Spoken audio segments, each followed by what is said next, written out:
Som človek nezávislý. Okolo mňa neuvidíte stranické sekretariáty, dokonca ani tých bodyguardov a policajtov, ktorí by ma strážili. Som skrátka autonómny človek. Ako ste mysleli tieto slova? Pretože myslela som to len tak. Len tak? Nie. Aha, pardon. Pretože slabí muži sa boja silných žien. Len silní muži sa neboja žien v politike. Nemám za sebou tieto stranické sekretariáty, mám za sebou len dobrovoľníkov. Ale ja si myslím, že pre tieto voľby je to veľká výhoda.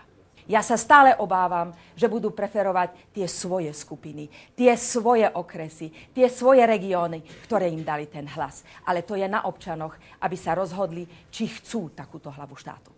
Myslím si, že je veľmi potrebné, aby Slovenská republika mala konečne hlavu štátu po roku a štvrť, ktorá bude požívať dôveru, na ktorého nikdy ani v zahraničí žiadne tieto kauzy, jedny alebo druhé, nemôžu byť publikované. Niekto, kto nespochybní vôbec dôveryhodnosť hlavy štátu v budúcnosti. Tak to chcete získavať zahraničné investície? Áno. Viete prečo? Pretože hlavy štátov bývajú najstabilnejším reprezentantom štátu.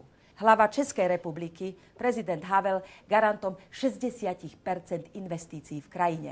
Prezident Maďarskej republiky Gönc je garantom 45% zahraničných investícií. Viete prečo? Vy si trúfate na koľko?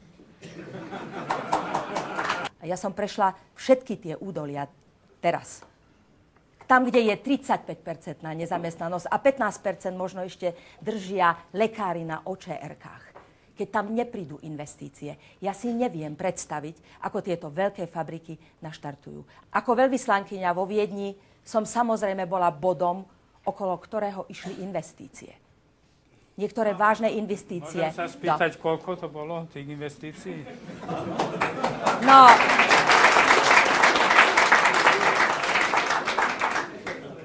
Napríklad Siemens, napríklad Samsung, ktorý potom musel odísť a priniesol 1500 pracovných miest. Nebolo mojou chybou, že vyjednanie podmienok nebolo také výhodné pre našu republiku.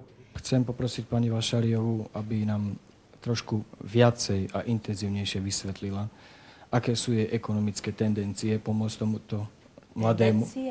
Ja mám mať ekonomické tendencie? Prepáčte, dovolíte, aby som dohovoril otázku. Viacerí sme si všimli, že máte snahu skákať do rečí. Omlúvam sa, ale ja dokončím otázku. Ak dovolíte, chcem sa opýtať, ako chcete pomôcť našej mladej krajine, keď vlastne v jej zrode, na jej začiatku, ste bola proti nej.